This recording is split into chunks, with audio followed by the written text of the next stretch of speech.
The red marker slammed against the whiteboard so hard it cracked in half. 48 hours, $4 million, and not one of you can tell me why this system keeps failing. Victoria Chen's voice cut through the conference room like a blade. 18 engineers sat frozen. An $85 million NASA contract was slipping through their fingers. Then the door creaked open. A black janitor in a gray uniform walked in pushing his mop bucket. What happened next would destroy everything Victoria thought she knew about genius, about credentials, about the invisible people who clean her toilets every night. Before we begin, drop a comment telling me what city you're watching from. I want to see how far this story travels. Victoria Chen hadn't slept in 52 hours. She could feel it in her bones now. That deep exhaustion that coffee stopped touching 2 days ago. The kind that made her hands shake when she held her phone. The kind that made the fluorescent lights feel like needles in her eyes. But sleep was a luxury she couldn't afford. Not tonight. Not with 40 years of building this company crumbling around her. Run it again. Dr. Kenneth Crawford, Ph.D. from Princeton. 21 years in aerospace navigation systems, let out a breath that said everything his words couldn't. Ma'am, we've run it 37 times.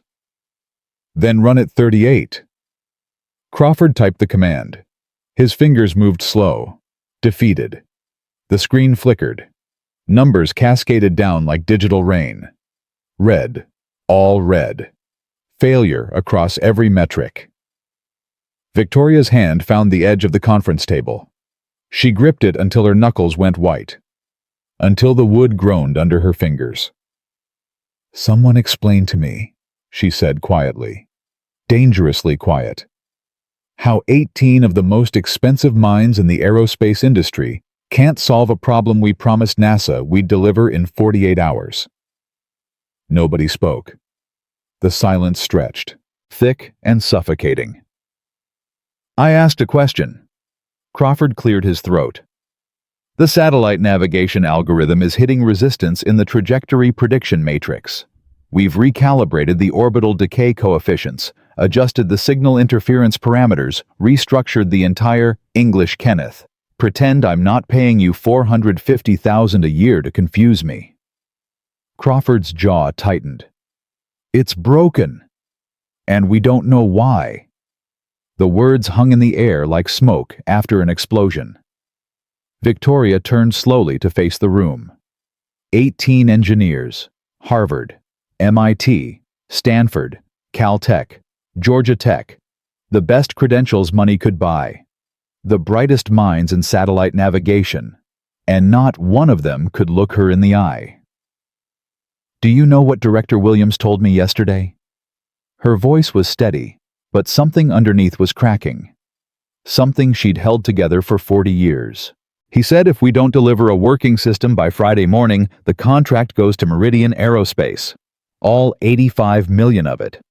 She let that number sit. Let it sink into every skull in that room. Do you know what happens when we lose an $85 million NASA contract? Silence. We don't just lose money. We lose credibility. We lose future contracts. We lose everything. Victoria's voice finally broke. Just a crack. Just enough to show the woman behind the CEO. I lose everything. The company I built from nothing when every man in venture capital told me a woman should stick to teaching, not building aerospace empires. Dr. Rachel Okonkwo, her VP of Operations, and the only person in this company who'd ever seen Victoria cry, stepped forward. Victoria, we're doing everything Everything isn't enough, Rachel. Victoria's phone buzzed. She glanced down. A text from her daughter Amanda. Mom, Lily keeps asking when Grandma's coming to visit. It's been 4 months. She made you a card for your birthday. You missed it. Again. Call when you can. Please. Victoria's jaw tightened. She shoved the phone in her pocket without responding. Everyone out. Figure it out. Don't come back until you have something that works. They fled. All except Rachel, who lingered near the door. You should go home, Rachel said softly. See Lily. She's 9 now, Victoria. These years don't come back. I'll see her when I've saved her inheritance. And if you work yourself to death first. Victoria didn't answer. Because she didn't have one. At 11:47 p.m., the executive floor of Titan Aerospace was a ghost town. Victoria stood alone in her corner office, staring out at the Houston skyline. Somewhere out there, people were sleeping. People were having dinner with their families. People were living lives that didn't feel like they were one failed contract away from collapse. She pressed her forehead against the cold glass. When did I become this person, she thought. When did saving the company become more important than everything else? Her phone buzzed again. Amanda again. This time, Victoria answered. Mom. The surprise in Amanda's voice hurt more than any board meeting ever could. You actually picked up. Hi, sweetheart, I'm sorry. Things have been crazy. I know. Things are always crazy. Victoria closed her eyes. Is Lily awake? She was. She waited up for you to call. But it's almost midnight, Mom. She fell asleep on the couch holding that card she made you. I'm sorry. You're always sorry. Amanda's voice wasn't angry. It was worse than that. It was tired. The exhaustion of someone who'd stopped expecting anything different. She asked me tonight why Grandma doesn't love her anymore. Victoria's chest seized. Amanda? I told her that's not true, that Grandma loves her very much, that Grandma is just very busy saving the world. A pause, heavy with everything unsaid. But Mom, she's 9. She doesn't understand busy. She just understands not here. I'll make it up to her. After this contract, There's always another contract, Mom. There's always another crisis. When does it end? Victoria didn't have an answer. Lily drew you a picture. Amanda continued. Her voice was quieter now. 2 stick figures holding hands. She wrote Grandma and me at the park on top. She's been carrying it around for 2 weeks, waiting to give it to you in person. The tears came before Victoria could stop them. I'll come this weekend, I promise. Don't promise, Mom. Just try. That's all we're asking. Just try. The line went dead. Victoria stood there in the darkness of her corner office, surrounded by awards and achievements and 40 years of proving everyone wrong, and she had never felt more alone in her life. Marcus Williams pushed his cleaning cart through the executive floor with the efficiency of a man who'd learned to be invisible. Gray uniform, worn sneakers, earbuds in though only one actually played music. The other was just for show. A barrier that told people, don't worry about me. I'm nobody, 54 years old, widower, single father, and the smartest person on this floor, though nobody would ever know it. Marcus had been 2 semesters away from his PhD at Georgia Tech when Denise was diagnosed. Lupus. Aggressive. No insurance. A newborn daughter who would never remember her mother's laugh. He'd made his choice in less than a day. Dropped out. Took 3 jobs. Held Denise's hand through 2 years of treatments that drained their savings, and then their hope, and then finally, her life. That was 14 years ago. Now, he pushed a mop through hallways designed by people who'd never had to choose between rent and groceries. He cleaned toilets for executives who made more in a day than he made in a year. He'd perfected the art of being furniture. Present but unnoticed. Necessary but forgettable. And every morning at 7:00 a.m., he walked through his apartment door just in time to wake Zoe, make her breakfast, braid her hair the way Denise used to, and walk her to the bus stop. That was the deal he'd made with himself. That was the promise he'd made to Denise's memory. Whatever it takes. She'll never feel alone. Marcus rounded the corner toward the executive conference room. The lights were still on. Unusual for this hour. He peered through the glass walls. Empty now. But the whiteboards. Marcus stopped. His mop clattered against the cart as he stepped closer. Equations covered every inch of white space. Satellite trajectory diagrams, navigation algorithms, signal processing architectures he recognized immediately. And in the center of the main board, circled in red marker with angry slashes through it, was the problem. Marcus's breath caught. They're using linear prediction on a nonlinear orbital decay model. The trajectory coefficients aren't accounting for solar wind variance. The feedback loop is completely... He stopped himself. Not your problem, not your job. Clean the board and move on. He pulled out his cloth, raised it toward the whiteboard, and couldn't do it. 14 years. 14 years of reading every journal he could find in public libraries, teaching himself new frameworks on borrowed computers, solving theoretical problems in his head while mopping floors, watching the aerospace industry evolve from the outside, always the outside. 14 years of watching his knowledge rust while life demanded he survive instead of thrive. Marcus looked at the door. Empty hallway. Security cameras weren't pointed at the boards. His hand was shaking when he picked up the red marker. "What are you doing?" His brain screamed. "You're going to get fired. You're going to lose the only thing keeping Zoe fed." But his hand kept moving. 7 minutes. That's all it took. Swap the linear prediction model for adaptive trajectory mapping. Redistribute the orbital coefficients across a dynamic axis. Add a signal correction loop that accounts for real-world interference instead of theoretical perfection. When Marcus stepped back, the solution was so obvious he couldn't understand how 18 PhDs had missed it. Then he remembered. They were trained to see problems as things to conquer with brute force computing power. He'd been trained by life to see systems as things that needed to bend without breaking. There's a difference. Marcus wiped his hands on his uniform. His heart was pounding so hard he could hear it in his ears. Clean it off. Right now. Before anyone... "What the hell are you doing?" Marcus spun around. Victoria Chen stood in the doorway, arms crossed, eyes locked on the whiteboard, then on him. For a moment, neither of them moved. "You're the night janitor." Not a question, an accusation. "Yes, ma'am. Marcus Williams. I was just cleaning, and I saw the problem, and You saw a $85 million algorithm failing and you decided to fix it with your mop." Marcus's stomach dropped. Every nightmare he'd ever had about this moment came flooding back. "I'm sorry. I shouldn't have touched it. I'll wipe it clean right now. Don't move." Victoria walked past him. Her heels clicked against the floor like gunshots. She stood in front of the whiteboard. Her eyes scanned his corrections, moving from equation to equation. Her hand went to her pocket, pulled out her phone. "Rachel, conference room, now." She hung up without waiting for a response.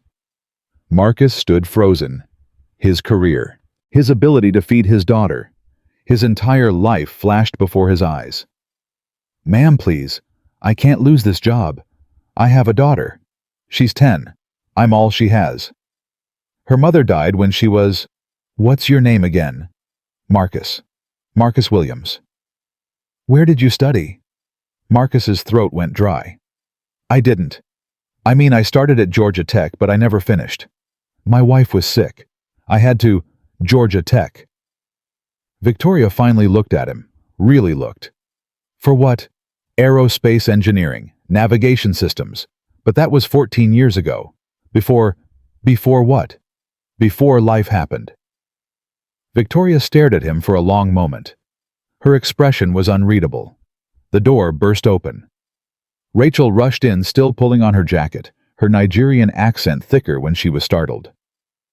"Victoria, what's wrong? Did something happen with the system? Did Crawford finally..." Victoria pointed at the whiteboard. "Tell me what you see." Rachel's eyes scanned the equations. Her face went through confusion, then recognition, then disbelief. "This is..." She stepped closer. "Victoria, this is an adaptive trajectory correction with dynamic solar variance compensation. If this works, it would solve the signal dropout problem entirely." She turned to Victoria. "Who did this?" Victoria's gaze hadn't left Marcus. "He did." Rachel looked at Marcus. Really looked. For the first time. The gray uniform. The mop still dripping onto the floor. The weathered hands of a man who'd spent years doing manual labor. The janitor. The janitor. Victoria, that's impossible. This is PhD level work. Senior NASA consultant level. This is run it. What? Run the simulation with his corrections. Right now. Rachel pulled out her tablet. Her fingers trembled as she input the new parameters. The screen loaded, processed, calculated. Green bars filled the screen where red ones had been. Error reduction 67%, Rachel whispered. Signal stability increase 53%. Victoria, it works. The silence that followed was absolute. Victoria turned to Marcus. Her expression had shifted. Something new in her eyes now, something he couldn't quite read. "Who are you?" she asked quietly. "And I want the truth this time, not the just a janitor story, the real story." Marcus's throat was dry. "The real story. You just solved a problem that 18 engineers couldn't crack in 3 weeks. So yes, Mr. Williams, I want the real story." Marcus looked at the whiteboard, at his corrections, at the work of 7 minutes that represented 14 years of dreams he'd been forced to abandon.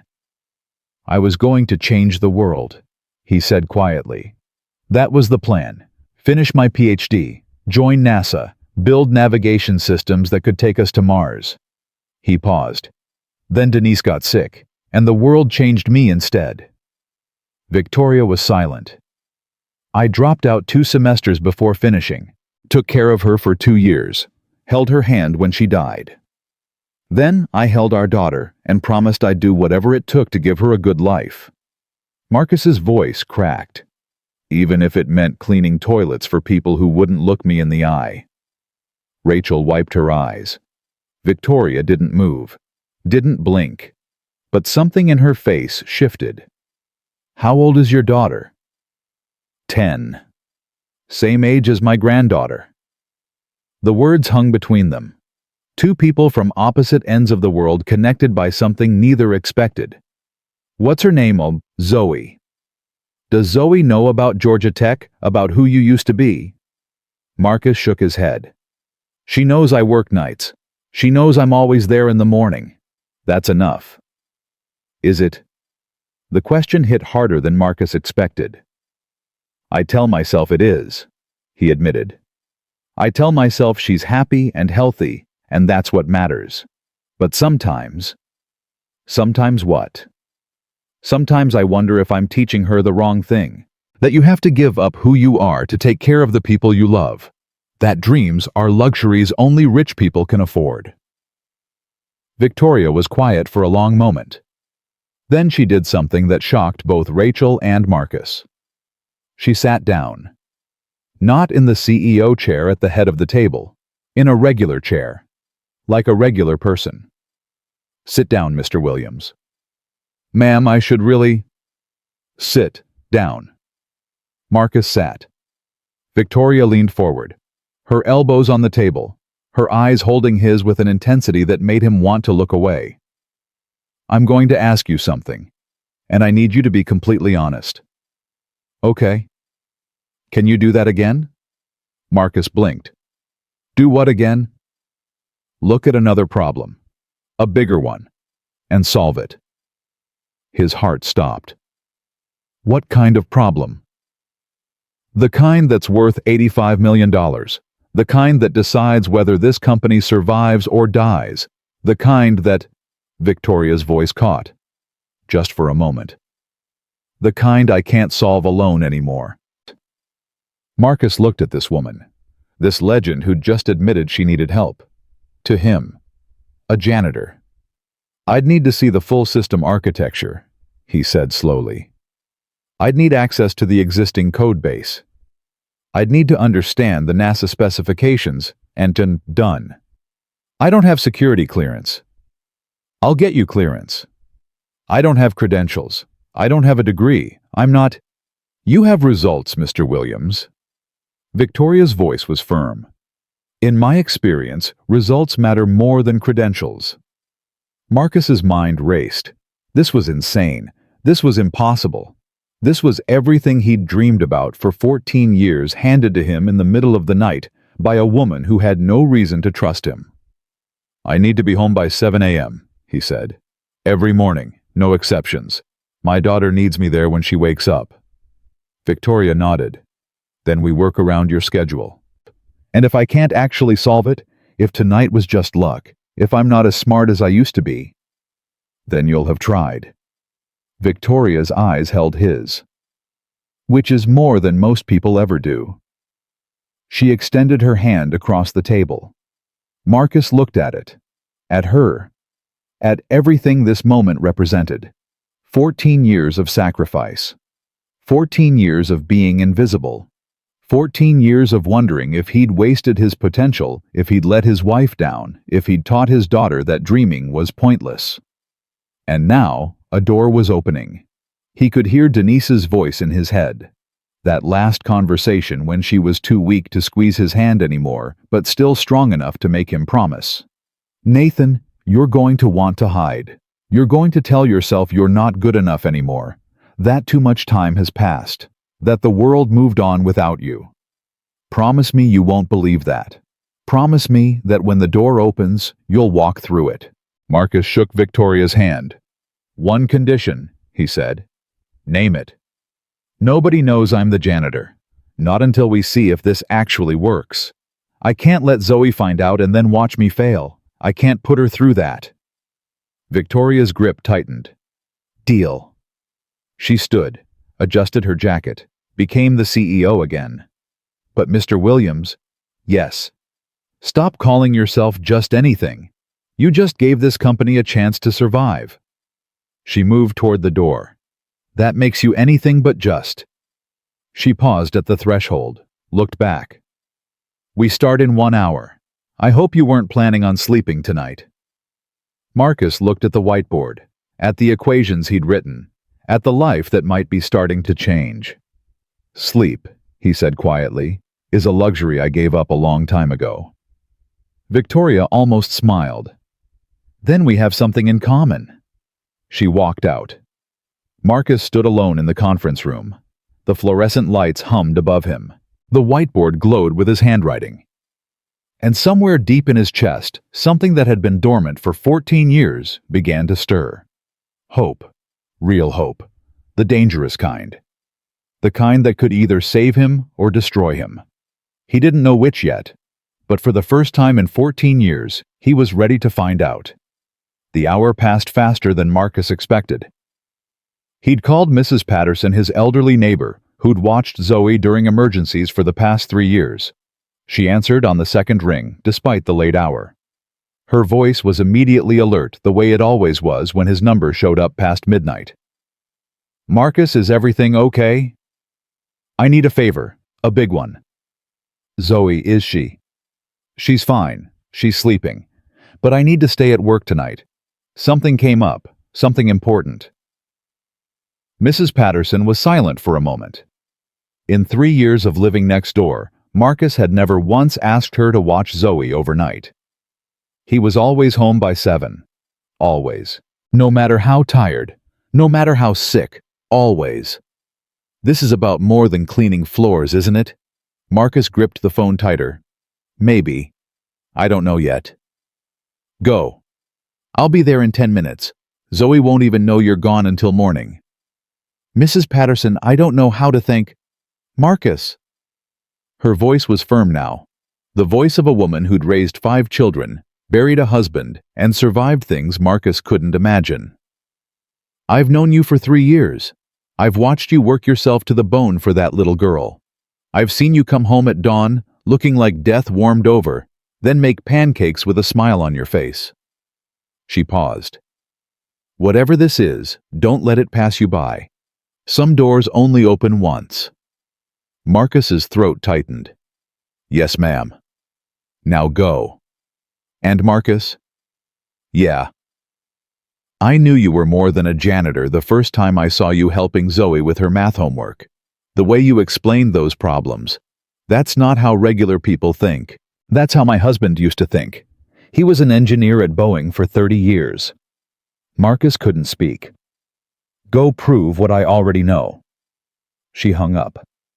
Marcus stood in the hallway, phone pressed against his chest, heart pounding so hard he could feel it in his temples. Then he walked back to the conference room. Victoria was already there, pulling up files on the main screen. Rachel sat beside her, tablet in hand, dark circles under her eyes, but something like hope in her expression. Two more people had joined them. A young black woman with natural hair pulled back in a puff, fingers flying across a laptop. And an older Latina woman with kind eyes and gray streaks in her hair, studying a tablet with the focus of someone who'd spent decades solving impossible problems. Victoria looked up when Marcus entered.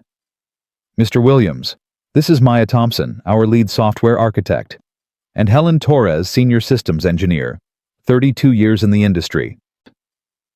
Maya glanced up from her laptop. Her eyes scanned Marcus's uniform, his worn sneakers, the cleaning product stains on his pants. Her expression was carefully neutral. "So you're the one who fixed the trajectory algorithm?" "I suggested some adjustments." Maya almost laughed. "I ran your adjustments through 47 different simulations. They work every single time. I've been studying aerospace navigation for 9 years, and I've never seen anyone solve a solar variance problem that fast." Helen Torres stood up, extended her hand. Her grip was firm, her eyes direct. "Helen Torres, I don't care where you went to school or what you've been doing for the past decade. I care about results. And based on what I'm seeing..." She nodded toward the whiteboard. "You've got results." "Thank you. Don't thank me yet. You're about to work harder than you've ever worked in your life." Victoria clapped her hands once. Sharp. Commanding. "Everyone listen up. We have 46 hours until the NASA demonstration. The system needs to pass 12 different stress tests, handle 3 real-time scenarios, and survive whatever curveball Director Williams decides to throw at us." She turned to Marcus. "Mr. Williams is going to lead the algorithm reconstruction. I need everyone in this room to follow his direction without question. If you have a problem with taking guidance from..." She paused, choosing her words carefully. "From a fresh perspective, you can leave now." Nobody moved. "Good. Then let's get to work." For the next 5 hours, Marcus lost himself in something he hadn't felt in 14 years. Purpose. His hands flew across the keyboard Victoria had set up for him. His mind worked faster than it had since those late nights at Georgia Tech, when he'd stay in the lab until sunrise running simulations, arguing with professors believing he could actually change the world. The system architecture glowed on the screens around him, and for the first time, he wasn't looking at it from the outside. He was inside it, rebuilding it, reshaping it into something that could actually work. "The trajectory prediction is still lagging," Maya said, pulling up a diagnostic screen. "We're getting a 0.3-second delay on orbital correction." Marcus studied the data. "That's because the system is trying to predict perfect orbits. Space isn't perfect. Satellites drift. Solar winds shift. You can't predict chaos." "Then how do you account for it?" "You don't predict it. You teach the system to respond to it." He pulled up a new code window, started typing. "My wife was a social worker," he said as he wrote. "She spent her whole career helping families in crisis, kids in danger, situations where there was no playbook, no protocol, no right answer." Victoria watched him silently. "I asked her once how she made decisions when everything was falling apart. You know what she said?" "What?" Marcus's fingers paused on the keyboard. "She said, you don't try to control chaos. You learn to dance with it. You build systems that are flexible, not rigid. Frameworks that can bend without breaking." He resumed typing. "Your engineers built a machine that tries to predict the future. I'm building one that learns to respond to the present."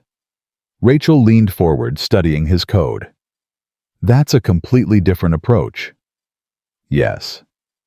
It would require rebuilding the core architecture from scratch." Yes. We have 45 hours. Marcus met her eyes. Then we'd better work fast. The night blurred into morning. Coffee cups accumulated. Code flew across screens. Arguments erupted and resolved. Marcus explained concepts he hadn't spoken aloud in 14 years, and something inside him came alive with each explanation. Maya challenged him constantly. At first he thought it was hostility. Then he realized it was respect. She pushed back because she wanted to understand.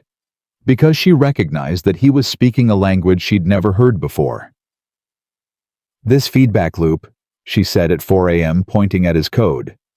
"It's not standard. It's not in any textbook I've read." "That's because I didn't learn it from a textbook." "Then where?" Marcus sat back. His eyes were burning. His body was exhausted, but his mind was sharper than it had been in years. "When my wife was dying," he said quietly, "the doctors kept adjusting her medications based on test results. But the test results were always a day behind. By the time they adjusted, her condition had already changed." Maya was silent. "I started tracking her symptoms myself. Not to predict what would happen, but to respond faster when it did. I built a system in my head, a way of noticing patterns in real time instead of waiting for data that was already outdated." He pointed at the screen. "This is the same principle. The satellite doesn't need to know where it should be in 30 seconds. It needs to know where it is right now and adjust accordingly." Helen Torres, who had been listening from across the room, stood up slowly. "You developed a real-time adaptive response framework," she said, "while watching your wife die." Marcus's jaw tightened. "I did what I had to do." "No." Helen walked toward him. "You did what no one else could have done. You turned grief into insight, pain into innovation." She put a hand on his shoulder. "I've been in this industry for 32 years. I've worked with thousands of engineers. Most of them learn from books. A few learn from experience." She squeezed his shoulder. "You learned from love. That's why your solution works. Because it's not just code. It's human." Marcus couldn't speak. He just nodded and turned back to the screen. At 5:30 a.m., Victoria pulled him aside. "You need to rest, even an hour." "I'm fine." "Marcus." It was the first time she'd used his first name. "I've watched people burn out. I've watched people push so hard they shatter. I won't let that happen to you." "Why do you care?" The question came out harsher than he intended. Victoria didn't flinch. "Because you reminded me of something I forgot." "What's that?" "That people matter more than problems. That sometimes the best thing you can do is trust someone else to carry the weight for a while." She pointed toward her office. "The couch. 1 hour. I'll wake you myself." "Victoria, I need to." "Your daughter is going to wake up in 90 minutes. You want to be there. I understand that. I respect that. But if you collapse from exhaustion, you won't be there for her at all." Marcus wanted to argue, but his body was screaming. His vision was starting to blur at the edges. 1 hour, he agreed. He walked to Victoria's office, lay down on the leather couch, closed his eyes, and dreamed of Denise. She was sitting beside him, not sick, not dying, just sitting the way she used to on Sunday mornings, coffee in her hand, sunlight in her hair. "You're doing it," she said. "You're finally doing it." "I'm scared." "I know. What if I fail? What if Zoe watches me fail?" Denise smiled, that smile that had made him believe he could do anything. "Marcus, our daughter has watched you work 3 jobs without complaining. She's watched you come home exhausted and still make her breakfast. She's watched you sacrifice everything for her without ever making her feel like a burden." She reached out, touched his face. "That little girl already thinks you're a hero. She's not going to stop because you tried something hard." "But what if—" "Marcus." Her voice was firm now, the voice she used when he was being foolish. I made you promise to walk through the door when it opened. Are you going to break your promise to a dying woman?" He almost laughed. "That's not fair." "I know," she grinned. "I learned from the best." Marcus's eyes snapped open. Rachel was shaking him. "Marcus! Marcus, wake up!" He sat up fast. Too fast. His head spun. "What's wrong?" Rachel's face was pale. Her hands were trembling. "It's Crawford. He found out about you." Marcus's blood went cold. "Found out what?" "Everything. That you're the janitor. That Victoria brought you in without board approval. That you've been working on a classified NASA contract without proper security clearance." Marcus was on his feet before she finished speaking. "How by security footage. He reviewed the logs from the night you fixed the algorithm. He's been building a case all night." "Where is he now?" Rachel's voice dropped. "In Victoria's office. With Thomas Hartley." Marcus's stomach dropped through the floor. Thomas Hartley. Board member. Victoria's rival for 20 years. The man who believed credentials mattered more than competence. The man who'd been trying to force Victoria out since before Marcus started working here. "They're calling an emergency board meeting," Rachel continued. "They want to shut down the project. Fire Victoria. Have you arrested for security breach?" Marcus's legs nearly buckled. Arrested. Zoe would wake up and he wouldn't be there. She'd wait for him to make breakfast and he'd be in a holding cell somewhere. She'd go to school and the other kids would whisper about how her dad was a criminal. Everything he'd built, everything he'd sacrificed, everything he'd promised Denise. Gone. "Marcus." Rachel grabbed his arm. "Marcus, look at me." He looked. "Victoria is fighting for you, right now, in there. But she needs you to hold it together. Can you do that?" Marcus thought about Zoe. About her smile when he braided her hair. About the way she said "Daddy" when she woke up from a nightmare. About the picture she'd drawn last week of the two of them standing on top of a tall building reaching for the stars. "Yeah," he said. "I can do that." He straightened his uniform, wiped his face, and walked toward Victoria's office. He could hear them before he reached the door. "Complete violation of every protocol we have."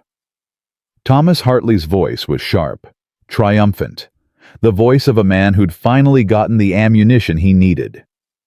She hired an unqualified janitor to work on an $85 million defense contract. She violated security clearances. She risked this company's reputation, our NASA relationship, everything. "Thomas, if you would just listen." "I've listened enough, Victoria. For 20 years I've listened to you talk about innovation and taking risks and thinking outside the box. And for 20 years I've watched you skate by on luck and charm."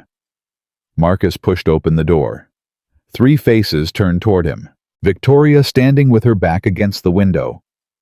Her face was composed, but Marcus could see the tension in her shoulders, the fear she was trying to hide. Thomas Hartley sitting behind Victoria's desk like he already owned it. Gray suit, gray hair, gray eyes that looked at Marcus like he was something to be scraped off a shoe.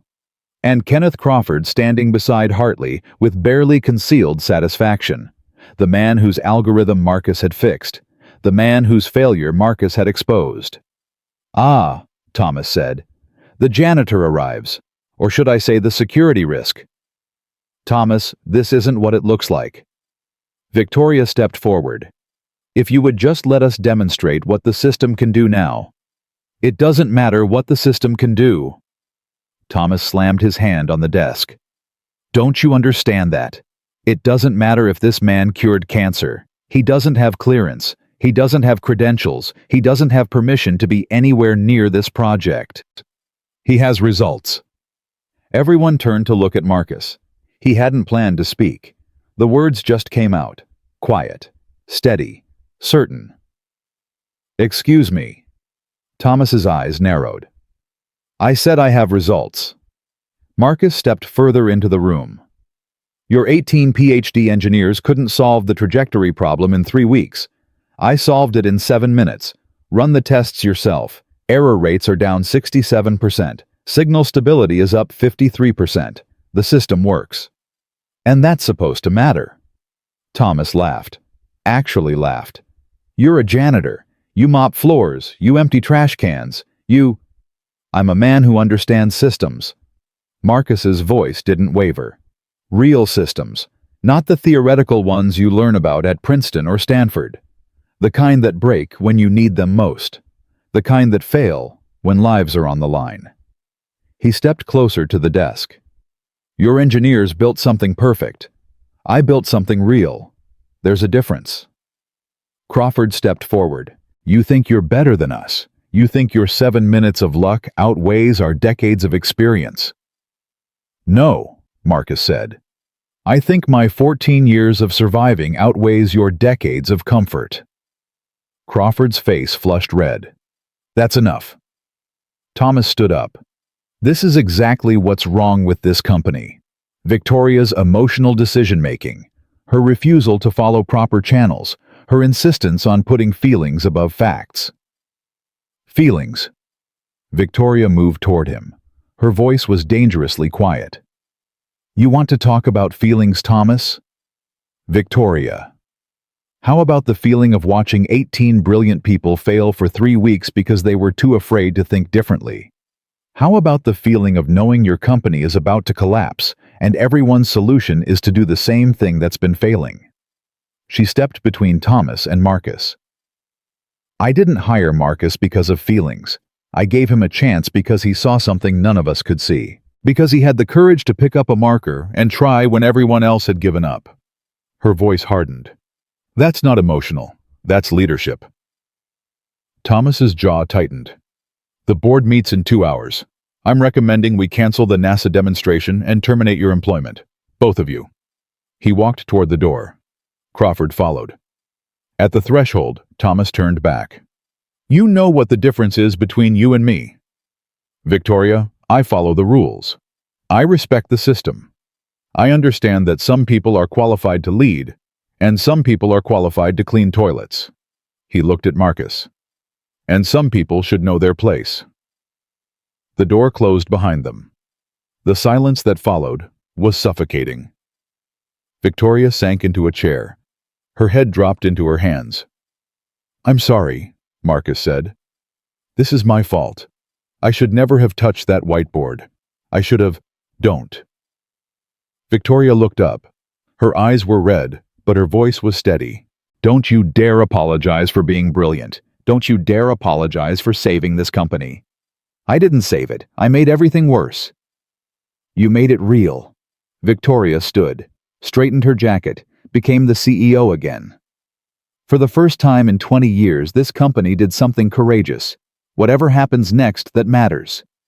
Marcus shook his head. What do we do? They're going to fire you. They're going to have me arrested. Zoe is going to... We fight. Victoria's eyes met his, fierce, unbroken. We walk into that board meeting, and we show them what this system can do. We let the results speak for themselves. We make them see what you're capable of. And if they don't listen...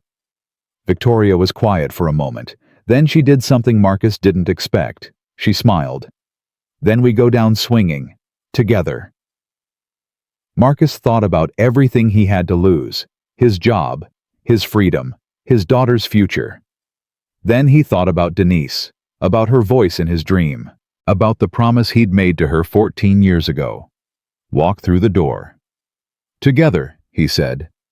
Victoria nodded. 2 hours.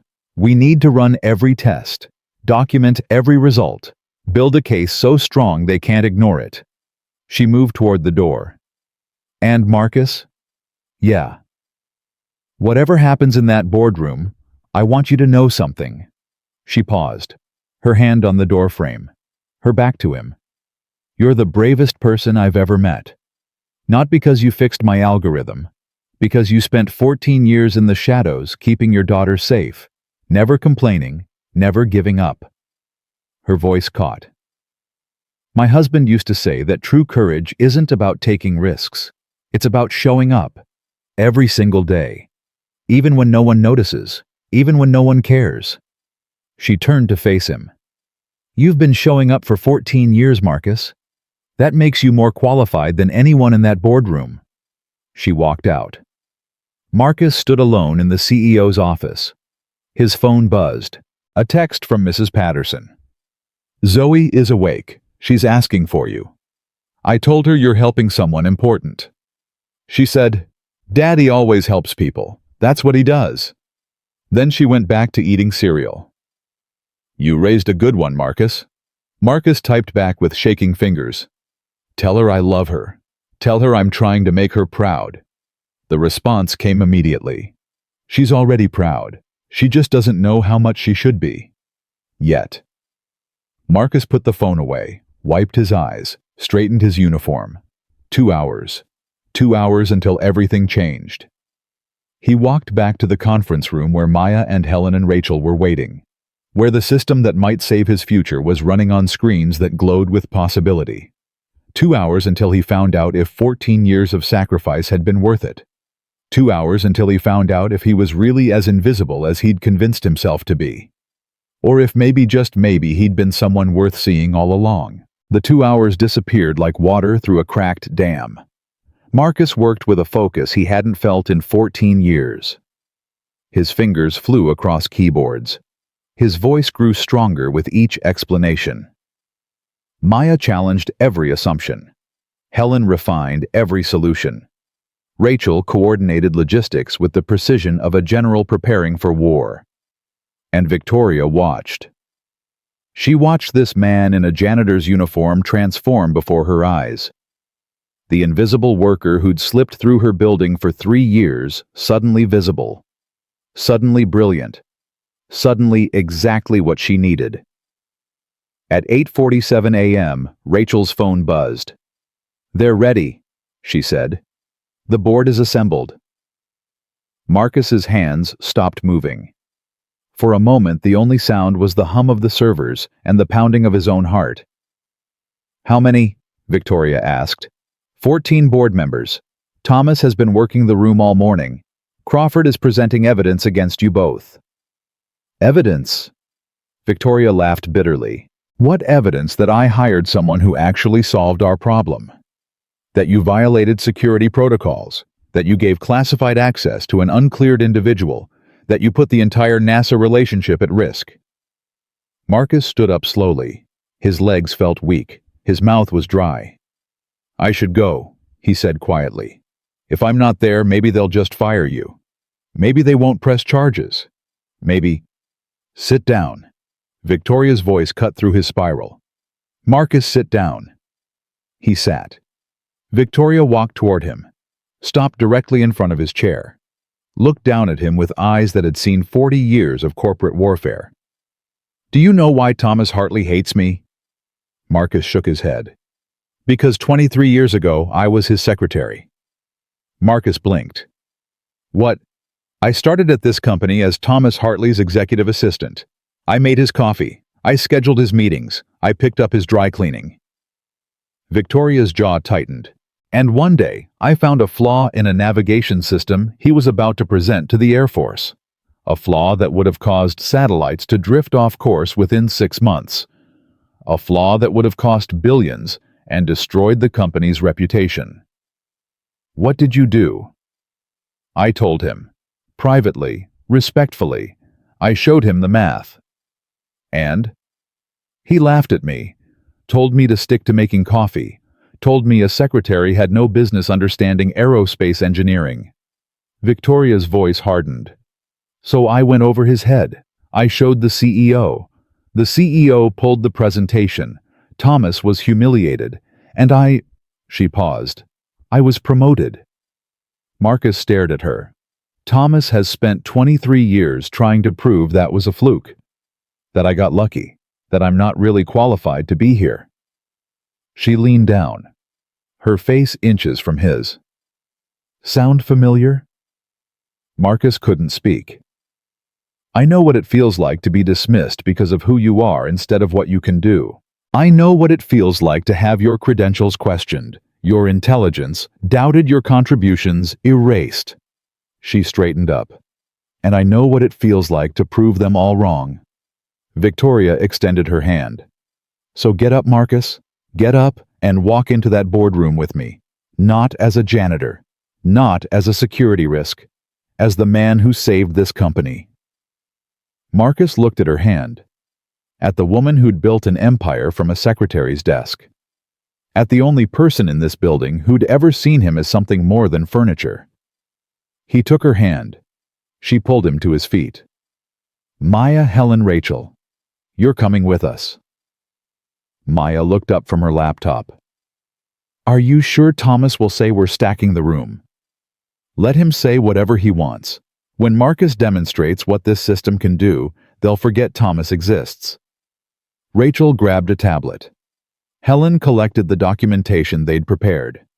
Maya copied the final test results to a secure drive. And Marcus stood in the middle of it all, wondering how he'd gotten here. How a man who'd spent 14 years being invisible was about to walk into a room full of people who wanted him erased. "Marcus?" He turned. Victoria was at the door. "Whatever happens in there, remember one thing." "What?" "You already won. The system works. The contract is savable. Nothing they say in that room changes that." She paused. "The only question is whether they're smart enough to see it." The boardroom was on the 47th floor. Marcus had cleaned this room hundreds of times, vacuumed the carpet, wiped the table, emptied the trash cans of executives who never looked at him. Now he stood at the threshold, and everything felt different. 14 faces stared back at him. 12 board members seated around the massive table. Thomas Hartley at the head where Victoria usually sat. Kenneth Crawford beside him, laptop open, smug satisfaction, barely contained. And at the far end of the table in a chair Marcus hadn't expected to be occupied, sat a woman he didn't recognize. Late 60s, silver hair, military posture, eyes that missed nothing. Victoria stopped short when she saw her. "General Morrison?" The woman nodded. "Victoria. I wasn't expecting you until tomorrow's demonstration. I moved my schedule." General Morrison's voice was calm, but something underneath it was sharp. "Mr. Hartley was kind enough to inform me that there might be some irregularities with this project. I wanted to see for myself." Thomas Hartley stood spreading his hands in a gesture of false humility. "General, I apologize that you had to learn about this situation in such an unfortunate way. If I'd known earlier about Ms. Chen's lapse in judgment—" "What lapse would that be, Mr. Hartley?" Thomas picked up a folder from the table. Thick, official, damning. "Victoria hired an unqualified individual to work on your contract. A man with no security clearance, no credentials, no background in aerospace engineering whatsoever." He opened the folder, pulled out a photograph. Marcus's employee ID, gray uniform, mop in hand. "A janitor general. She gave classified access to the company janitor." The silence that followed was deafening. General Morrison's gaze shifted to Marcus, studied him, the worn sneakers, the cleaning product stain still visible on his pants, the face of a man who'd spent 14 years being invisible. "And who is this janitor?" Marcus stepped forward before Victoria could speak. "That would be me, ma'am. Marcus Williams." "And what are your qualifications, Mr. Williams?" "I was 2 semesters away from a PhD at Georgia Tech before I dropped out 14 years ago. Since then, I've been working as a night janitor at this company." Crawford laughed, actually laughed out loud. "You see, General, this is exactly what I was warning you about. Victoria's judgment has been compromised. She's making emotional decisions instead of—" "I didn't ask you, Dr. Crawford." General Morrison's voice cut through the room like a blade. Crawford's mouth snapped shut. The general was still looking at Marcus. "Mr. Williams, I want you to explain to me in plain English what you did to this navigation system." Marcus's throat was dry. Every instinct told him to shrink back, to become invisible, to let someone more qualified speak for him. But then he thought of Zoe, of Denise, of 14 years of hiding. "Ma'am, your engineers built a perfect system. Every protocol followed, every parameter optimized, every calculation exact. And that's a problem." "Yes, ma'am, because space isn't perfect. Satellites drift, solar winds shift, debris fields form where none existed an hour ago." Marcus stepped toward the presentation screen. Your system was designed to predict the future based on past patterns. But the future doesn't follow patterns. It breaks them. General Morrison leaned forward slightly. I redesigned the core architecture to adapt instead of predict, to learn from chaos instead of trying to control it, to think like a combat pilot instead of a computer. Thomas Hartley cut in. Those are nice words, Mr. Williams. But can you prove them? Marcus met his eyes. Yes, sir. I can. Victoria stepped forward. General, if you'll allow us to demonstrate— Not you, Ms. Chen. General Morrison held up her hand. Him. I want to see what the janitor can do. The words hung in the air like a challenge. Thomas Hartley's smirk widened. Crawford's satisfaction was barely contained. Marcus walked to the presentation screen. His hands were steady now, steadier than they'd been in years. Maya, pull up the Atlantic simulation. Maya typed rapidly.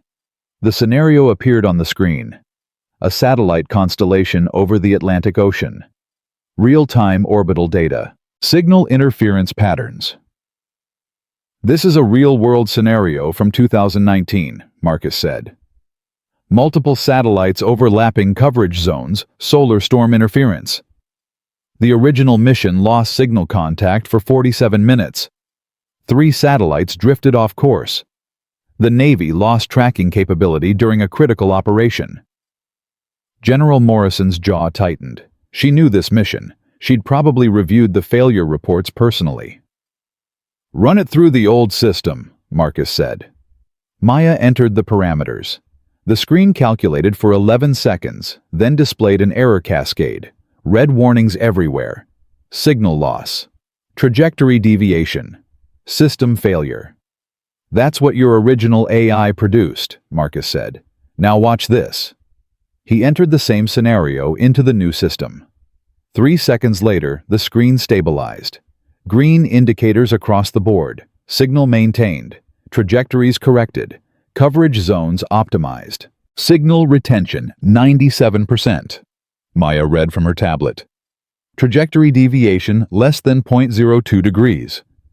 The system detected the solar storm interference and automatically rerouted signal processing through secondary channels. General Morrison stood slowly. Walked toward the screen. Her eyes moved across the data with the precision of someone who'd spent 40 years analyzing tactical situations. Run another scenario, she said. Something your team hasn't prepared for. Thomas Hartley jumped forward. General, surely that's not necessary. The point has been made about protocol violations. The security risk alone. The point, Mr. Hartley, is whether this system can save American lives. I don't care who built it. I care if it works. She turned to Marcus. Hurricane evacuation coordination, Gulf Coast. 4 military installations, 15,000 personnel, limited airlift capacity, deteriorating weather window. You have 60 seconds to set up the scenario. Marcus's fingers flew across the keyboard. He wasn't thinking anymore. He was reacting. The same way he'd reacted to every crisis life had thrown at him for 14 years. Done.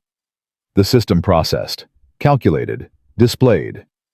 Primary evacuation route utilizes naval vessels from Pensacola, Marcus said. Secondary route coordinates helicopter transport in rotation to minimize weather exposure. Tertiary route establishes temporary shelters at inland facilities if transport becomes impossible. He pointed at the timeline. All 15,000 personnel evacuated within 16 hours. Standard military protocol takes 32 hours for that evacuation. How? Standard protocol doesn't account for real-time weather adaptation. This system does. It's constantly recalculating based on current conditions, not predicted conditions. General Morrison turned to face the board. Her expression was unreadable. Mr. Hartley, you called me here to report irregularities with this project. Yes, General. The protocol violations alone. I've commanded military operations for 38 years. You know what gets soldiers killed, Mr. Hartley? Thomas blinked. I'm not sure I... Rigid thinking. Systems that can't adapt. Leaders who care more about rules than results. Thomas's face went pale. General, I was only trying to protect...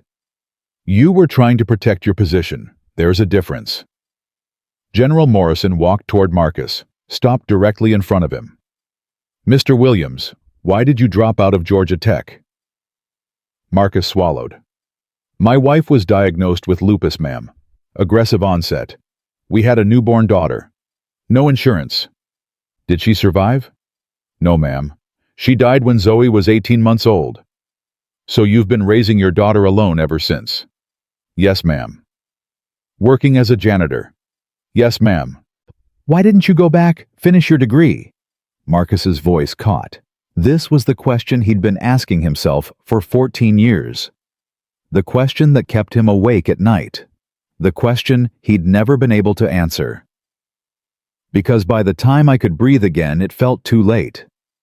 Because I'd spent so long being invisible that I forgot I could be anything else. He paused. Because I was afraid, ma'am. Afraid I wasn't good enough anymore. Afraid I'd fail. Afraid my daughter would watch me fail. The silence that followed was absolute. Then General Morrison did something nobody expected. She extended her hand. Mr. Williams, I've commanded thousands of soldiers. The best ones, the ones who saved lives, who won battles, who made a difference, weren't the ones with the best training or the fanciest degrees. Marcus stared at her hand. They were the ones who'd been broken and put themselves back together. The ones who knew what it meant to lose and kept fighting anyway. She waited, patient, certain. Marcus shook her hand. You're not unqualified. General Morrison continued. You're exactly qualified, because you built a system that thinks the way survivors think, the way people who've lost everything think. You built something that can adapt because you've had to adapt every day for 14 years. She turned to the board. I'm approving the contract, full funding, full implementation. Thomas Hartley shot to his feet. General, you can't be serious. The board has final say on personnel decisions, the protocol violations. Then the board can find another $85 million contract. General Morrison's voice was steel. This system saves lives. Mr. Williams built it. Either he leads the implementation team or I walk. The room erupted. Board members shouting, Thomas arguing, Crawford trying to salvage something from the wreckage of his plans. Through it all, Marcus stood frozen. This wasn't happening. This couldn't be happening. This was everything he'd dreamed about for 14 years, and it was happening so fast he couldn't process it. Victoria appeared beside him. Her hand touched his arm. Breathe, she whispered. You did it. I didn't do anything. You showed up. You told the truth. You let them see who you really are. Her eyes were shining. That's the hardest thing anyone can do. The shouting died down. One by one, the board members fell silent. The chairman, an older black woman Marcus had never noticed before, stood slowly. We'll vote, she said. All in favor of accepting General Morrison's terms, including the appointment of Marcus Williams as lead architect. Hands went up. 1, 3, 7, 9, 11. All opposed. Thomas Hartley's hand. Crawford's. One other. Motion carries. 11-3. Marcus's knees nearly buckled. Victoria caught his elbow, steadied him. Congratulations, Mr. Williams, the chairman said. Welcome to Titan Aerospace, officially this time. Thomas Hartley stormed toward the door. Crawford followed, defeated, humiliated. At the threshold, Thomas turned back. This isn't over, Victoria. The moment this janitor fails, and he will fail, I'll be there to remind everyone who was right all along. He slammed the door behind him. General Morrison approached Marcus one more time. Mr. Williams. Yes, ma'am. I meant what I said. The best leaders I've known weren't the ones who never fell. They were the ones who got back up. She paused. Your daughter is lucky to have you. I'm the lucky one, ma'am. General Morrison smiled. It transformed her entire face. Go home. Tell her what happened. She deserves to know. Marcus looked at the clock on the wall. 9:23 a.m. Zoe would be in class by now, learning, growing, becoming the person Denise had always believed she would be. Ma'am? Yes. Thank you for seeing me, for giving me a chance when you had no reason to. General Morrison's eyes held his. Mr. Williams, I've spent 38 years learning that the most important people are usually the ones nobody's looking at. You reminded me why that matters. She walked toward the door, paused at the threshold. I expect great things from you. Don't disappoint me. She left. The board members followed one by one. Some stopped to shake Marcus's hand. Others just nodded. A few looked at him like they still weren't sure what had just happened. When the room finally emptied, only Victoria, Rachel, Maya, and Helen remained. Rachel was the first to break the silence. Did that just happen? That just happened, Maya confirmed. She was grinning so wide her face looked like it might split. We just witnessed a janitor destroy a Princeton PhD in front of a 2-star general. He's not a janitor, Helen said quietly. He never was. We just couldn't see it. Victoria walked to Marcus, took both his hands in hers. You should go, she said softly. Zoe gets out of school at 3:15. You have time to sleep, shower, and figure out how to tell her everything. Victoria, I don't know how to... Yes, you do. She squeezed his hands. You tell her the truth, the whole truth, about Georgia Tech, about her mother, about who you really are. What if she's disappointed? What if she thinks less of me for hiding it all these years?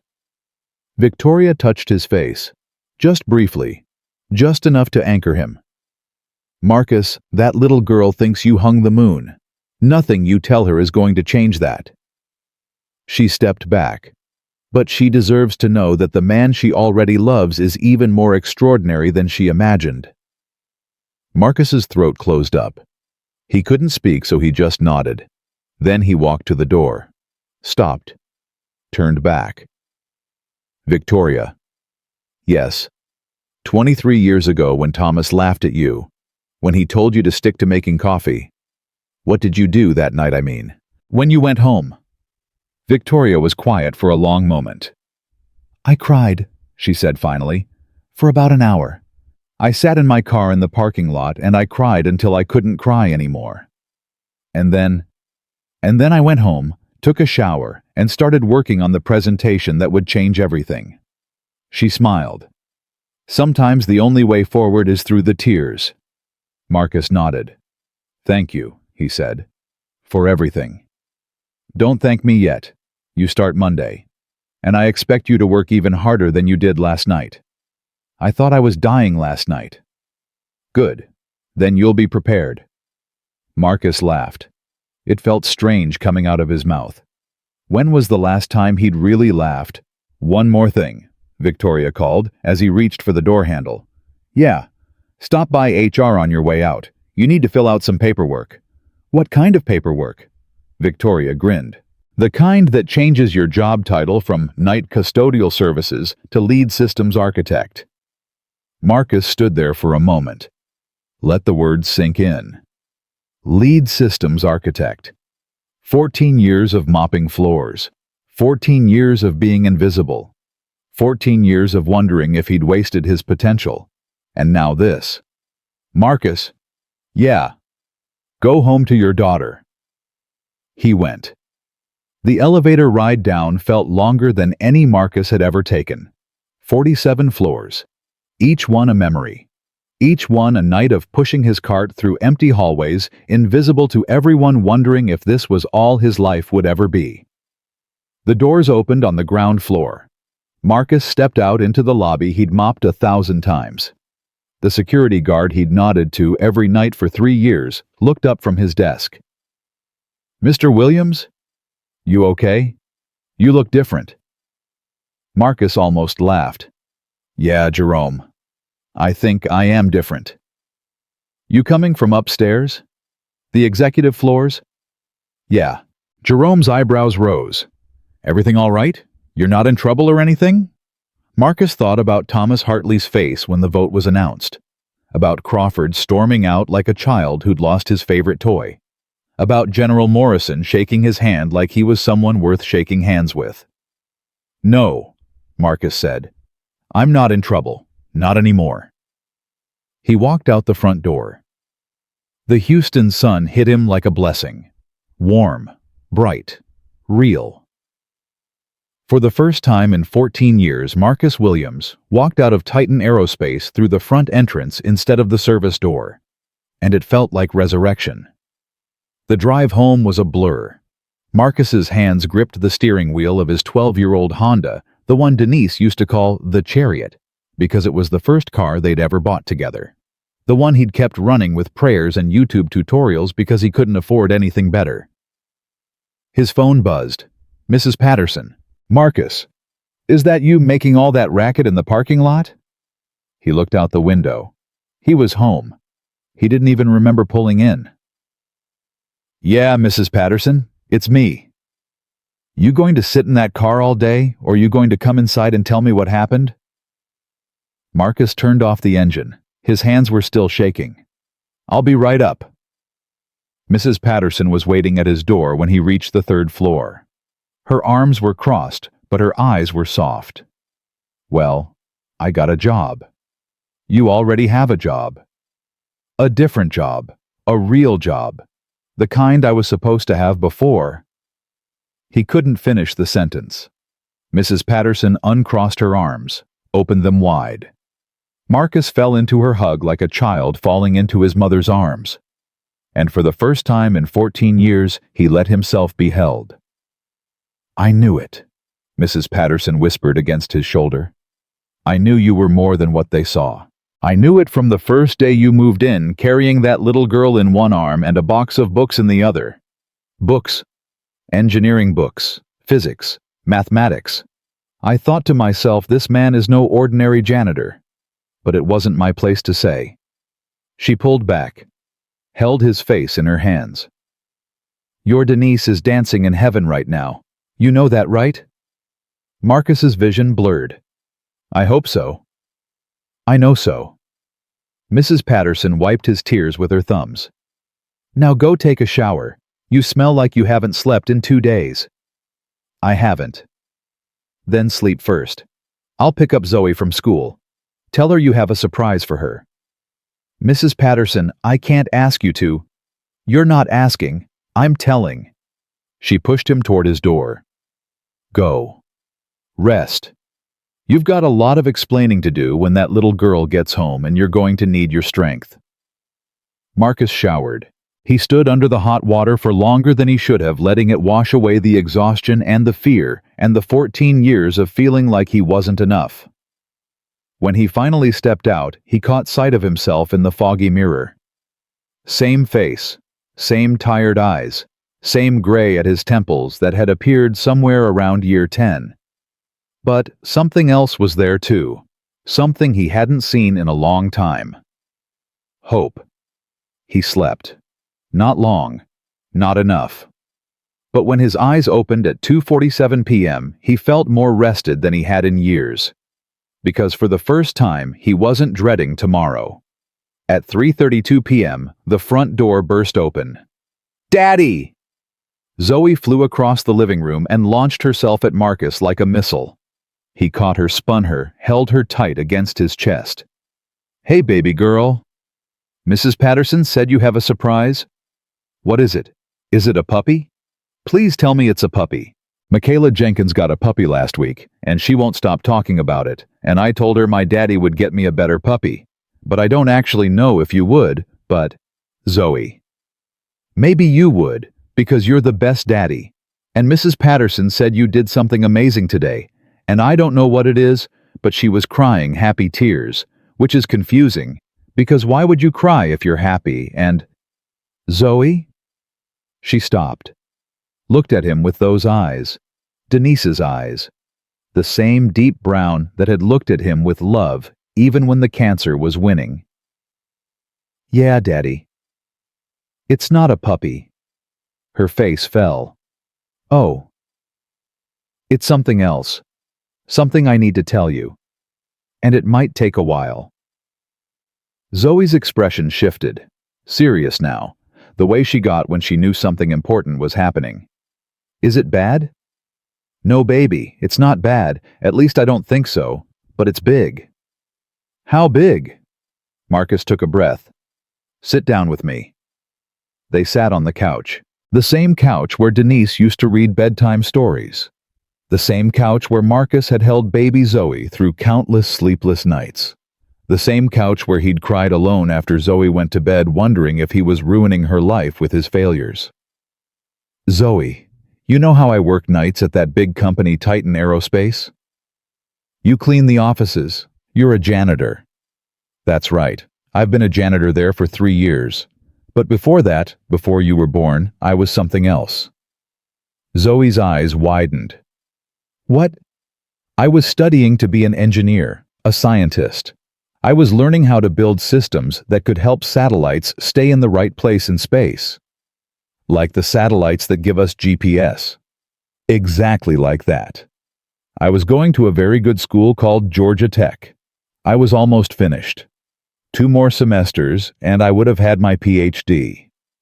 What's a PhD? It's a special degree. The highest degree you can get. It means you're an expert in something. Zoe processed this. So you were going to be an expert in satellites? Yeah, baby, I was. What happened? Marcus's throat tightened. This was the part he'd been dreading. The part he'd hidden from her for 10 years. Your mom got sick. Zoe went still. I know Mommy was sick. You told me. She had lupus. That's right. But what I didn't tell you was, I had to make a choice. I could stay in school and let someone else take care of her. Or I could leave school and take care of her myself. You chose Mommy. It wasn't a question. It was a statement. Simple. Certain. The way only a child could say something that profound. I chose Mommy, Marcus confirmed. I left school. I got jobs. I took care of her for 2 years until she went to heaven. Until she went to heaven. Zoe was quiet for a long moment. Then she reached out and took Marcus's hand. Daddy, that's what heroes do. Marcus's vision blurred. What?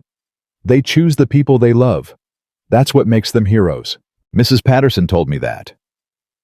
Mrs. Patterson said that. She said there are different kinds of heroes. Some heroes wear capes and fight bad guys, but the real heroes are the ones who give up stuff for the people they love. She said you're the realest hero she's ever met. Marcus couldn't speak. He pulled Zoe onto his lap, held her close, breathed in the smell of strawberry shampoo and innocence. There's more. He finally managed. More. Last night something happened at work, something I didn't plan. I was cleaning the offices like I always do, and I saw a problem on the whiteboard. A math problem, a computer problem. And you knew how to fix it. I knew how to fix it. Zoe pulled back, looked at him with wonder. Because you're a secret scientist. Marcus laughed. It came out wet and broken. I guess so. I never thought about it that way, but yeah. I guess I'm a secret scientist. So what happened? Did you fix it? I fixed it. And the boss lady saw me. And she asked me to help with more problems. And I did. And then. He took a breath. And then they offered me a job. A real job. Not cleaning floors, building things. Important things. The kind of things I always dreamed about building. Zoe's face lit up like sunrise. You're going to be a scientist for real. For real. Daddy! She threw her arms around his neck. I knew it. I knew you were special. I told Michaela Jenkins that my daddy was smarter than her daddy, and she didn't believe me. But now she has to believe me because...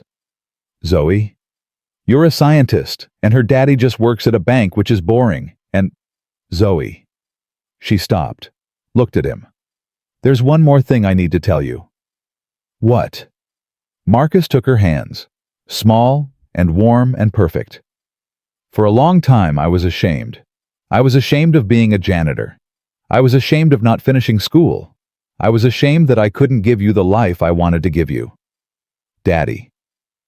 Let me finish, baby. I hid who I used to be because I was afraid. Afraid you would think less of me. Afraid you would be embarrassed by a daddy who mops floors for a living. Zoe's expression shifted. Fierce now. Protective. Who said that? Who said I should be embarrassed? Was it Michaela Jenkins because Nobody said it. It was just in my head. It was my own fear. Zoe squeezed his hands. Squeezed them hard. Daddy, listen to me. Her voice was different now. Older somehow. Like she was channeling something beyond her 10 years. I was never embarrassed. Not ever. Not once. Not even when Michaela Jenkins said her daddy makes more money than my daddy. You know what I told her? What? I told her that my daddy loves me more than any daddy in the whole world. I told her that my daddy is always there when I wake up, even though he works all night. I told her that my daddy makes the best pancakes and braids my hair, even though boys aren't supposed to know how to braid, and reads me stories and never ever makes me feel like I'm not important. Marcus's tears were falling freely now. And you know what she said? What? She said she wished her daddy was like that, because her daddy works all the time and never comes to her soccer games and forgot her birthday last year. Zoe reached up and wiped Marcus's tears with her small fingers. So I don't care if you mop floors or build satellites or fly to the moon. You're my daddy, and you're the best daddy, and nothing you ever do is going to change that. Marcus pulled her into his arms and held her and cried. Really cried. The kind of crying he hadn't allowed himself in 14 years. The kind that comes from so deep it feels like it might never stop. Zoe held him, her small arms wrapped around his neck, her voice soft in his ear. It's okay, Daddy. Happy tears are confusing, but they're okay. Mrs. Patterson told me that too. When Marcus finally pulled back, his face was a mess. Zoe giggled. You look funny. I know. Like a wet dog. Thanks, baby. A wet dog that I love very much.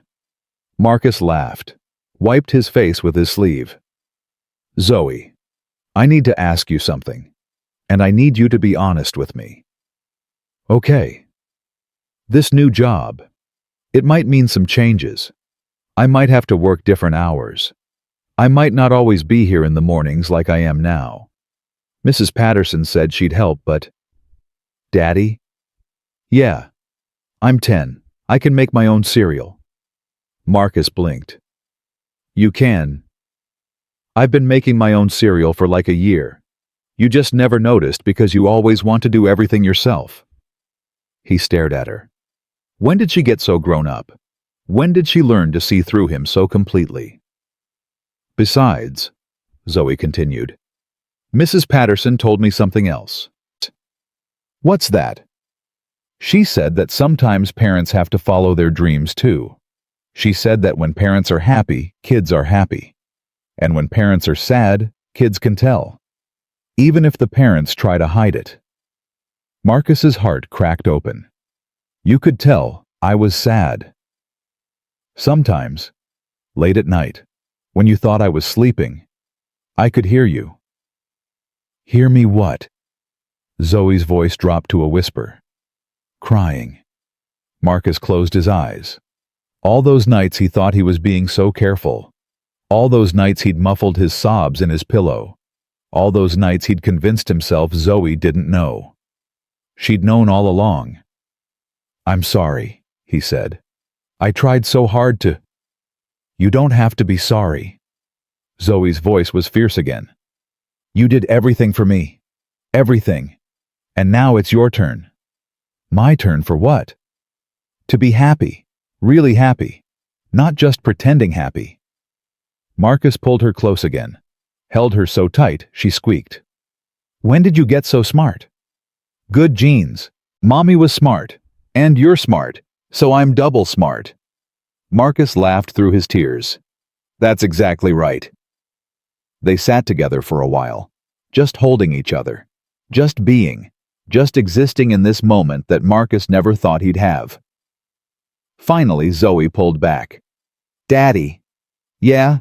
Can we make pancakes? I'm hungry. Marcus smiled. Yeah, baby, we can make pancakes. They made pancakes together, Zoe standing on her step stool carefully measuring flour while Marcus worked the griddle. She told him about school, about the science project she was working on, about how her teacher, Mrs. Rodriguez, said she had exceptional analytical abilities. What does that mean? Zoe asked. Exceptional analytical abilities. It means you're good at figuring things out, seeing patterns, understanding how things work. Like you. Marcus flipped a pancake. Yeah, baby, like me. So I'm going to be a scientist too. You can be whatever you want to be. What if I want to be a janitor? Marcus stopped, looked at her. Zoe was grinning. That mischievous grin that reminded him so much of Denise it hurt. Then I'd be proud of you, Marcus said finally, because there's nothing wrong with being a janitor. It's honest work, important work. Somebody has to do it. But you're not going to be a janitor anymore. No, not anymore. Are you going to be a scientist at the same company, Titan Aerospace?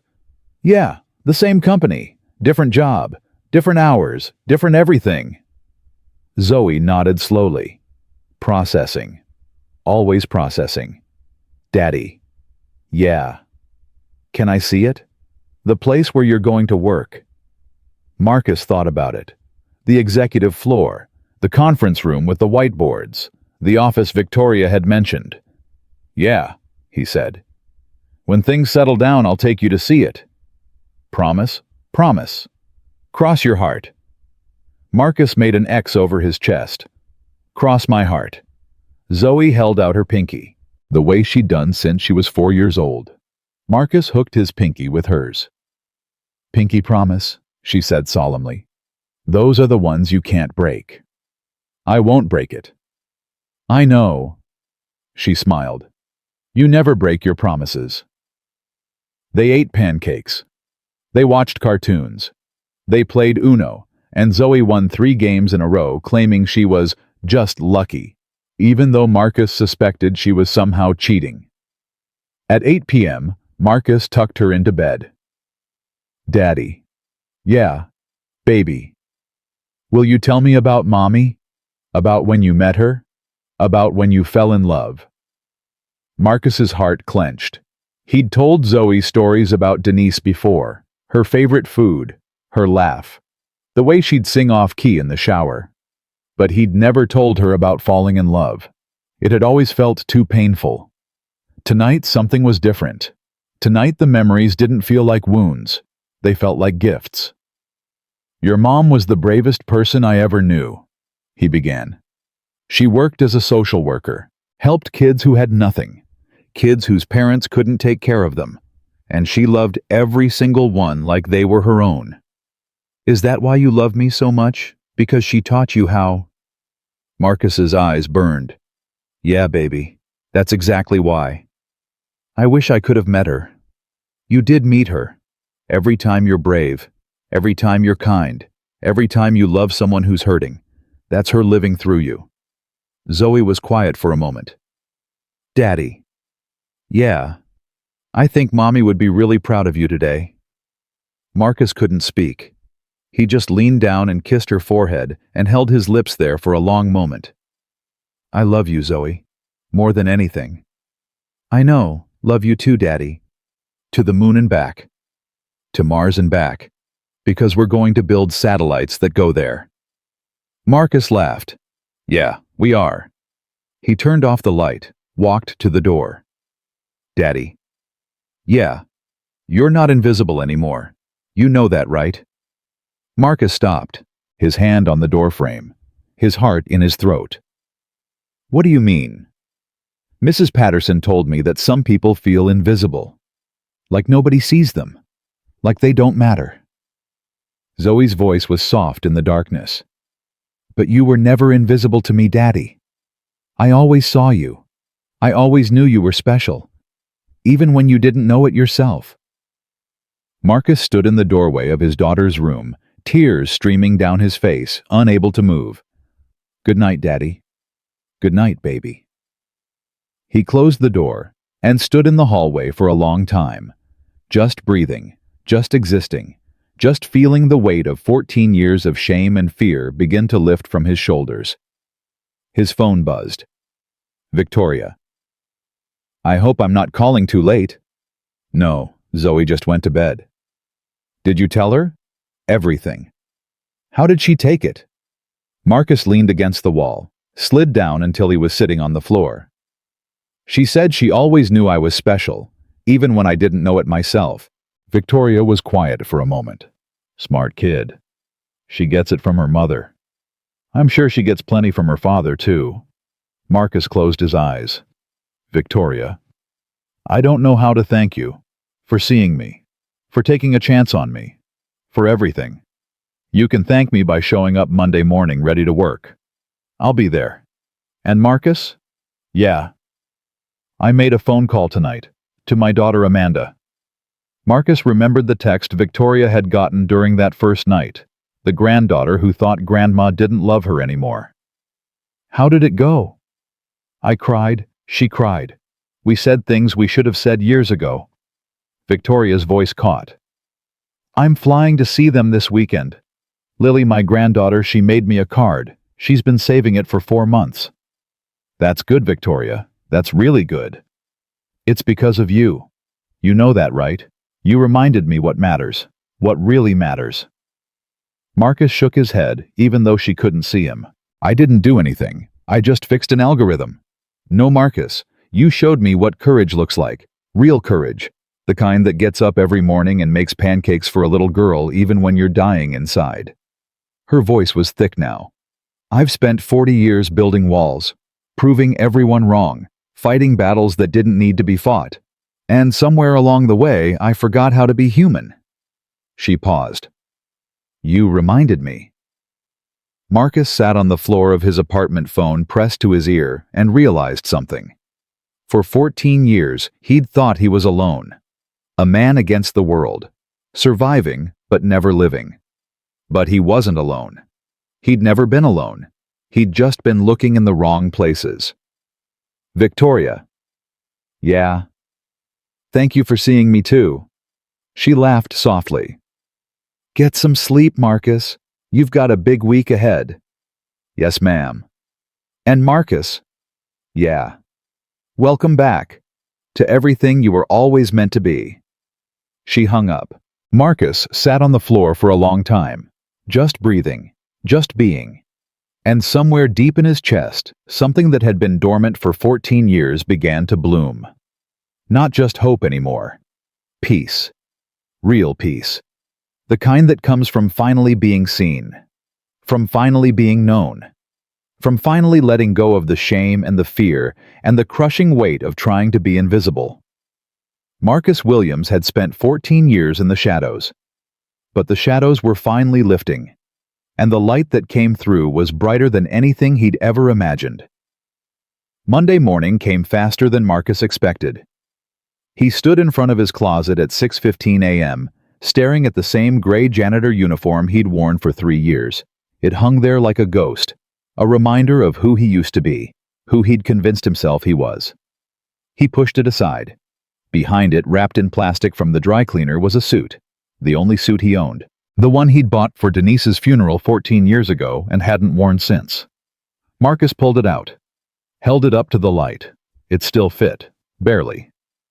He'd lost weight over the years, the stress, the long nights, the meals he'd skipped so Zoe could have seconds. Daddy?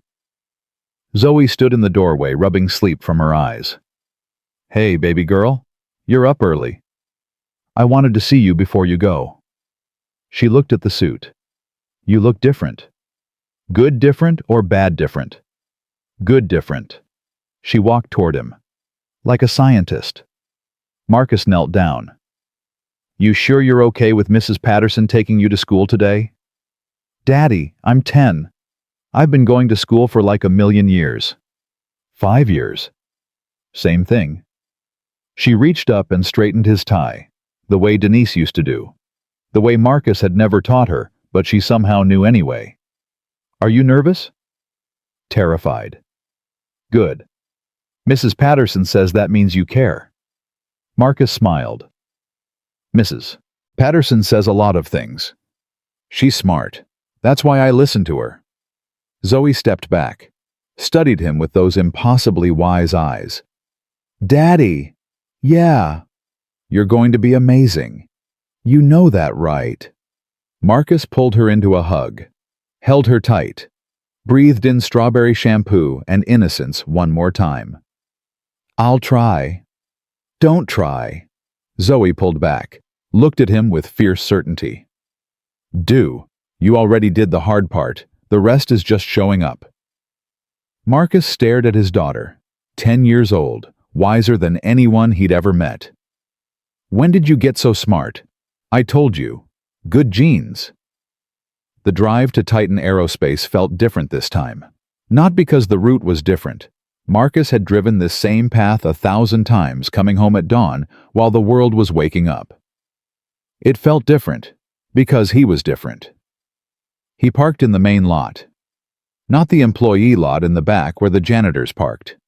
The main lot. With the executives. With the engineers. With the people who walked through the front door. His hands were shaking when he turned off the engine. For a long moment, he just sat there, staring at the building he'd cleaned for 3 years, the building where he'd been invisible. Not anymore. Marcus got out of the car, straightened his tie, walked toward the front entrance.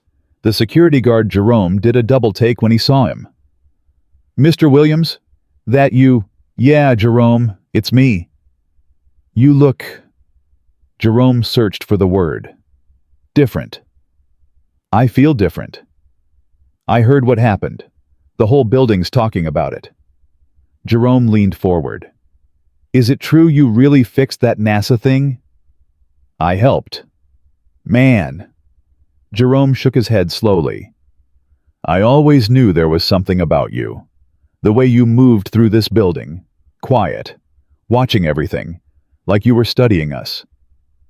Maybe I was. Jerome extended his hand. Congratulations, Mr. Williams. You deserve this. Marcus shook it. Thank you, Jerome, for always treating me like a person, even when nobody else did. That's just basic decency. You'd be surprised how rare that is. The elevator ride up was crowded. Marcus stood in the back, surrounded by people in suits who'd never looked at him twice when he was pushing his cleaning cart. Now they glanced at him. Some curious, some confused, a few whispering. He heard his name, heard the word janitor, heard fragments of the story that had apparently spread through the building like wildfire. Let them talk. Let them whisper. Let them wonder. He wasn't hiding anymore. The doors opened on the 47th floor. Victoria was waiting. You're early, she said. Couldn't sleep. Neither could I. She looked him over, nodded approvingly. The suit works. A little dated, but it works.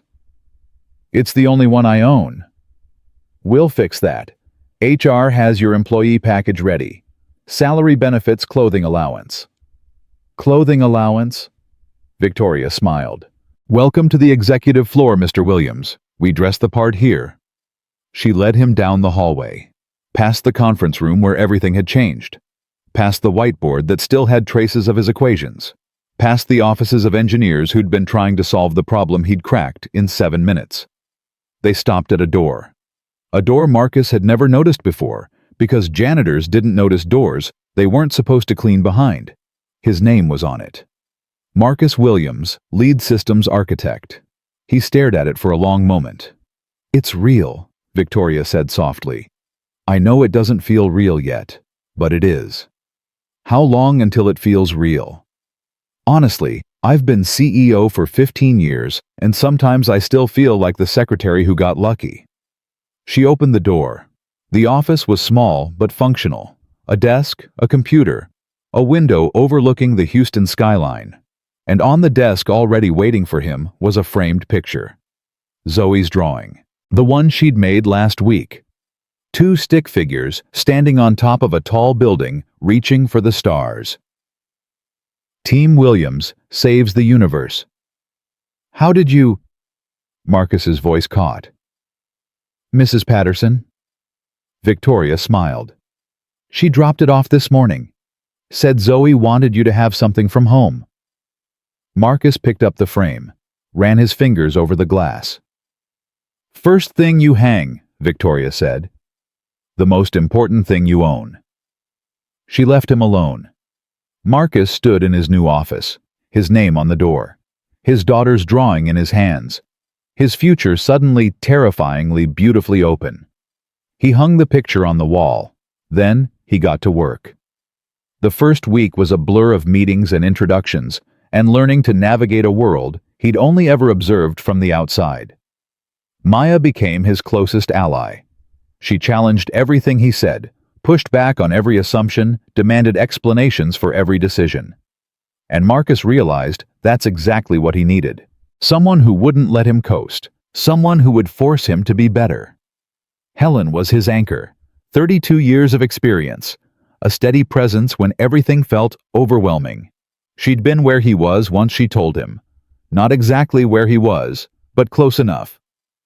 I started as a secretary in 1989, she said one afternoon. A Mexican woman in a white man's industry. They called me the girl for 2 years before anyone bothered to learn my name. How did you survive? I didn't survive. Helen smiled. I outlasted them, every single one. The men who underestimated me are gone now, retired, forgotten, and I'm still here. She put a hand on his shoulder. You'll outlast them too, Marcus. The doubters, the critics, the Thomas Hartleys of the world. You'll outlast them all. Rachel became his translator, the woman who could take his technical jargon and turn it into language the board understood. The woman who could navigate corporate politics with a skill Marcus couldn't even comprehend. How do you do it? He asked her one night after a particularly brutal meeting with shareholders. How do you make them listen? I don't make them listen, Rachel said. I make them think listening was their idea. And Victoria. Victoria became something Marcus hadn't expected, a friend. They had dinner together every Friday.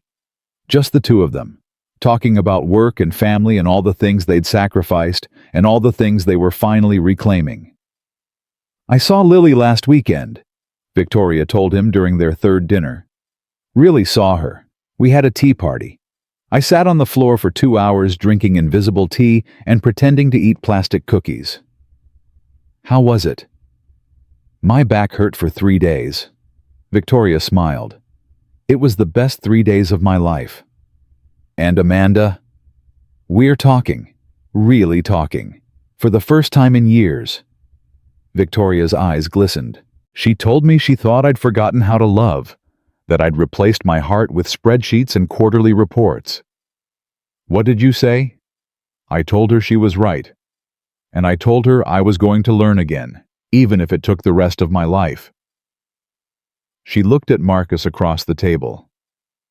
That's because of you. You know that, right? You showed me what it looks like to love someone more than yourself.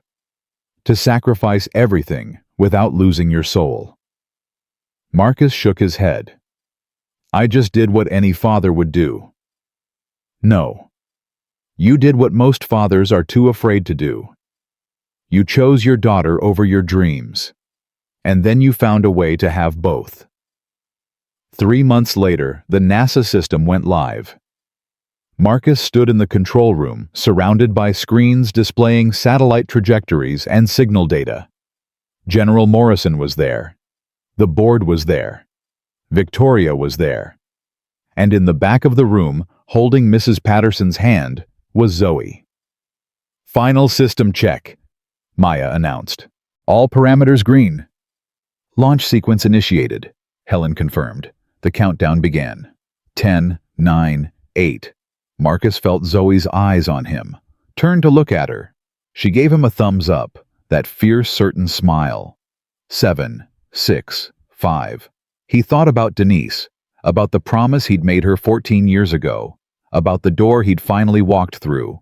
4, 3, 2, 1. The system activated. Green lights everywhere. Signal acquisition at 99.2%.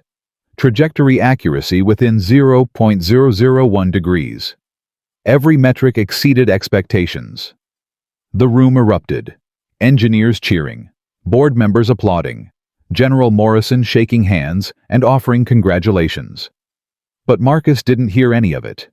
He was walking toward the back of the room, toward his daughter, toward the only person whose opinion had ever truly mattered. Zoe broke free from Mrs. Patterson's grip and ran toward him. Marcus caught her, lifted her, spun her the way he'd done when she was small enough to fit in his arms. "You did it, Daddy! You did it!" "We did it, baby. We did it. I knew you would." Zoe pulled back her face, shining with pride. "I told everyone at school. I said my daddy is building satellites for NASA, and Michaela Jenkins said her daddy just got a new BMW, but I said a BMW can't go to space, so who cares?" Marcus laughed. "You didn't say that." "I did. And then I said when I grow up I'm going to build satellites too. And we're going to send them to Mars. And we're going to name one after Mommy." Marcus's heart stopped. "What did you say?" "I said we should name a satellite after Mommy, so she can be up there with the stars, like she always wanted." Marcus couldn't speak. He just held his daughter and let the tears fall and felt something he hadn't felt in 14 years. Whole. Finally, completely, impossibly whole. General Morrison approached them. Her face was softer than Marcus had ever seen it. "Mr. Williams, I believe this young lady was promised a tour of the facility." Zoe's eyes went wide. "A real tour of everything." "Everything?" The general smiled. "Including the Mission Control Center, and the satellite lab, and maybe if you're very good, the astronaut training facility." "Daddy!" Zoe grabbed Marcus's arm. Can we, please?" Marcus looked at General Morrison. "Are you sure she can be a handful?" "Mr. Williams, I've commanded Marine battalions. I think I can handle one 10-year-old. Zoe tugged at his sleeve. "Daddy, please. Please, please, please." Marcus pretended to think about it. "I don't know. It's a school night." "Daddy. And you have homework." "I did it already. Mrs. Patterson checked. And you need to eat dinner. They have food here, right?" Zoe turned to General Morrison. "You have food here, right?" The general laughed. Actually laughed. It transformed her entire face. "We have food, and I promise to have her back by 8 p.m. Marcus looked at his daughter, at her shining eyes, at her fierce, certain smile. "Go," he said. "Have fun." "Thank you, Daddy. I love you. You're the best daddy in the whole world." She took General Morrison's hand and practically dragged her toward the door, already asking 1,000 questions about satellites and rockets, and whether astronauts really wore diapers in space. Victoria appeared beside Marcus. "She's something special. She's everything. You know the general is going to recruit her in about 10 years, right? That woman collects talented people like other people collect stamps." "Good," Marcus smiled. "She can be the first Williams to actually finish her degree." Victoria laughed. Then her expression sobered. "Marcus, I need to tell you something." "What's wrong?" "Nothing's wrong. The opposite, actually." She took a breath. "The board met this morning. They've approved a new position. Chief Technology Officer. They want me to recommend someone." Marcus's heart started pounding. "Victoria, I'm recommending you." He stared at her. "The vote is next month. It's not guaranteed. Thomas is fighting it, of course. He'll fight anything that proves he was wrong about you." "Victoria, I've been here 3 months. I don't have the experience. I don't have the credentials. You have results." Victoria's voice was firm. You have the best performing navigation system in the company's history. You have the respect of every engineer on your team. You have a general who calls you personally to discuss new contracts. She stepped closer. And you have something no credential can give you. You know what it means to struggle, to sacrifice, to work harder than everyone else just to survive. Her eyes held his. That's what this company needs, Marcus. Not another executive who's never failed. Someone who knows what it feels like to fall and get back up, over and over, for 14 years. Marcus didn't know what to say. His mind was spinning. CTO, Chief Technology Officer. A position he'd never even dreamed of because dreaming felt like a luxury he couldn't afford. I need to think about it. Take all the time you need. Victoria smiled. Well, not all the time. The board vote is in 4 weeks. She started to walk away. Stopped. Turned back. Marcus? Yeah? I'm proud of you. I know I'm not your mother. I know I'm just your boss. But I'm proud of you. For everything you've overcome. For the man you've become. For the father you've always been. Her voice caught. Denise would be proud too. I never met her, but I know she would be. She walked away before Marcus could respond. He stood alone in the control room, surrounded by screens displaying his life's work, his daughter's laughter echoing from somewhere down the hall. And he knew what his answer would be. He'd known from the moment Victoria said the words.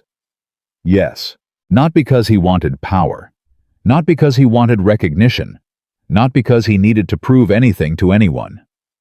Yes, because he'd spent 14 years learning that the only way to honor sacrifice is to make it mean something. Denise had given him the courage to walk through the door. Zoe had given him the reason to keep walking. Now it was time to see how far he could go. That night, after Zoe was finally asleep, still talking about rocket engines and zero gravity and whether she could become an astronaut scientist who also builds satellites, Marcus sat alone in his living room. He held his phone in his hand, staring at a contact he hadn't called in 14 years. Dr. James Morrison, his thesis advisor from Georgia Tech, the man who'd believed in him when nobody else did. The man who'd told him on the day Marcus dropped out that he was making a mistake. You have a gift, Marcus, a real gift. Don't throw it away. I'm not throwing it away, sir. I'm choosing my wife. I understand. I do. But promise me something. Promise me you'll come back. When she's better. When things settle down. Promise me you'll finish what you started. I promise, sir. Denise never got better. Things never settled down. And Marcus had never called. 14 years of broken promises. His finger hovered over the contact. Then he pressed it. The phone rang once, twice, 3 times. Hello. The voice was older now, weathered by time, but Marcus recognized it instantly. Dr. Morrison, it's Marcus Williams. Silence. Then, Marcus Williams from the Neural Navigation Project. Yes, sir. My God. A breath. Marcus, I've thought about you every year on the anniversary of your wife's death. I sent flowers to the funeral. I don't know if you ever got them. Marcus's throat tightened. I got them. I never thanked you. I should have thanked you. You had other things on your mind. A pause. How are you, son? How's your daughter? She must be a teenager by now. She's 10, and she's... Marcus smiled. She's everything, sir. She's the reason I survived. I'm glad. I'm so glad. Another pause. Marcus, why are you calling? After all this time. Marcus took a breath. I kept my promise, sir. I know it took 14 years. I know you probably gave up on me a long time ago. But I kept my promise. What do you mean? I came back, not to school, but to the work. I'm a systems architect now. At Titan Aerospace, I'm building satellite navigation systems for NASA. Silence. Sir, are you still there? I'm here. Dr. Morrison's voice was thick. I'm just... Give me a moment. Marcus waited. I never gave up on you, son. Not once. Not for a single day. I've followed your career from a distance. I knew you were working at Titan. I knew you were on the night shift. I assumed you'd found your way back to engineering somehow. You knew I was a janitor. I knew you were surviving. That's all that mattered. Dr. Morrison's voice steadied. And now you're telling me you're not just surviving anymore. No, sir. Not anymore. Tell me everything. From the beginning. So Marcus did. He told Dr. Morrison about the whiteboard, about Victoria, about the board meeting and General Morrison and the system that was now orbiting the Earth doing exactly what it was designed to do. He told him about Zoe, about the tea parties and the pancakes and the fierce certainty in her eyes when she told him he was a hero. He told him about Denise, about the promise she'd made him keep, about the door she'd told him to walk through. And when he was finished, Dr. Morrison was crying. I knew it, the old man said. I knew you'd find your way back, not because you're brilliant, although you are, but because you're stubborn, the most stubborn student I ever had. You used to call it pathologically persistent. I meant it as a compliment. Dr. Morrison laughed through his tears. Marcus, I need to ask you something. Anything. The navigation algorithm you developed, the one with the adaptive trajectory correction. I've read about it. General Morrison sent me the specifications. General Morrison, she's my daughter. Marcus nearly dropped the phone. What? Patricia Morrison, Major General U.S. Air Force, my daughter. She called me the night after your board presentation, said she'd met someone remarkable, a janitor who'd rebuilt an entire navigation architecture in 7 minutes. Marcus was speechless. She said, Dad, there's something about this man, the way he explains things, the way he sees systems. It reminds me of someone. And I said, who? And she said, you. Dr. Morrison's voice was gentle now. That's when I knew. I knew it was you, my best student, the one I never stopped believing in. Marcus sat in his living room phone pressed to his ear, tears streaming down his face. Why didn't you say anything? Why didn't you reach out? Because it wasn't my place. You needed to find your own way back, and you did.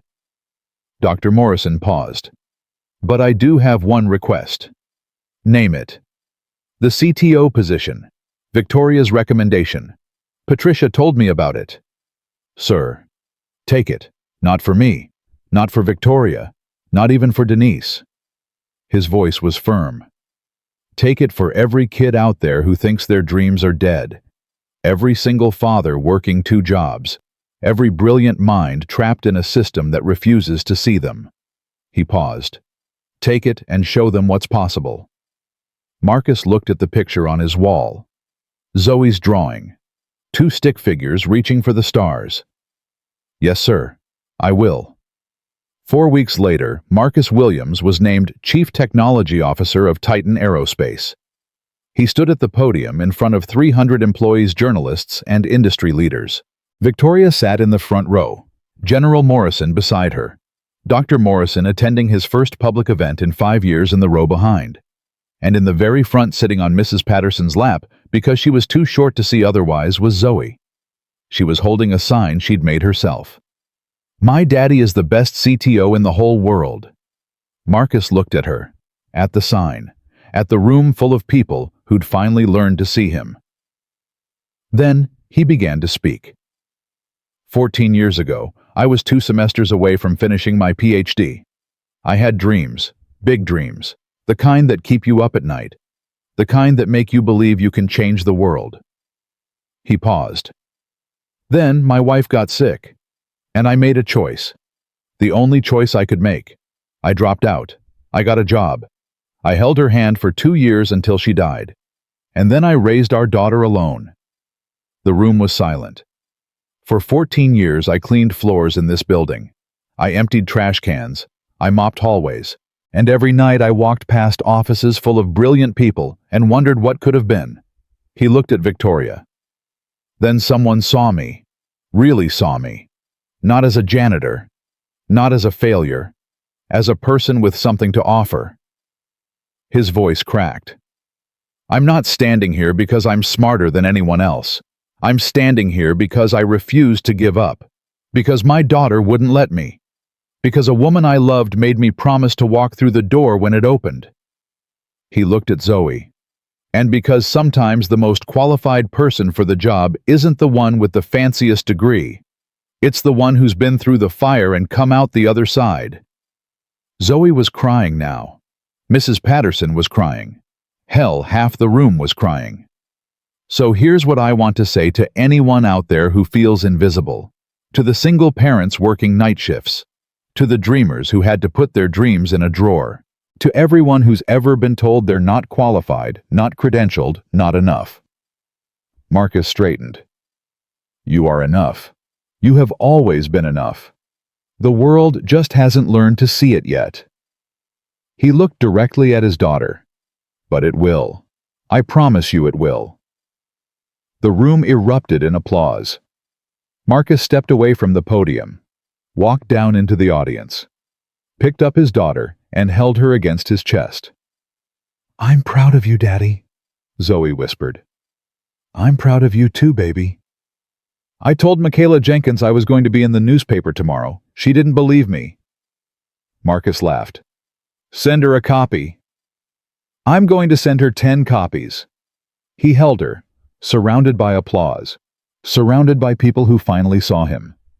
And somewhere he knew Denise was watching, smiling, proud. Because her husband had kept his promise. Because her daughter had grown up loved. Because the dreams they'd built together hadn't died, they'd just been waiting for the right moment to bloom. That night, Marcus tucked Zoe into bed one last time. Daddy? Yeah, baby. Today was the best day of my life. Better than Disney World. We've never been to Disney World. Oh, right. Marcus smiled. We should fix that. Can we go for my birthday? Absolutely. Can we bring Mrs. Patterson? Absolutely. Can we bring General Morrison? She's really cool. Marcus laughed. I'll ask. Zoe snuggled deeper into her blankets. Daddy. Yeah. You're not invisible anymore. You know that, right? Marcus looked at his daughter. At the girl who'd saved him. At the reason he'd kept going when everything else fell apart. Yeah, baby. I know. Good. She yawned. Because I want everyone to see what I've always seen. What's that? The best daddy in the whole world. She closed her eyes. Marcus kissed her forehead, turned off the light, stood in the doorway for a long moment. 14 years of sacrifice. 14 years of invisibility. 14 years of wondering if he'd made the right choice. And now finally he knew the answer. He had. Not because it led him here. Not because it made him CTO. Not because the world finally learned to see him. But because every morning without fail, he'd been there when his daughter woke up. Because he'd made pancakes and braided hair and told bedtime stories. Because he'd loved her with everything he had, even when he had nothing left to give. That was the only success that mattered. Everything else was just the world finally catching up. Marcus Williams walked to his own bedroom, lay down in the dark, closed his eyes, and for the first time in 14 years he slept without dreaming of what could have been. Because what was had finally become enough. Some heroes don't wear capes. Some heroes push mop buckets. Some heroes are invisible until the moment they choose not to be. And when they step into the light, they don't just change their own lives, they change everything.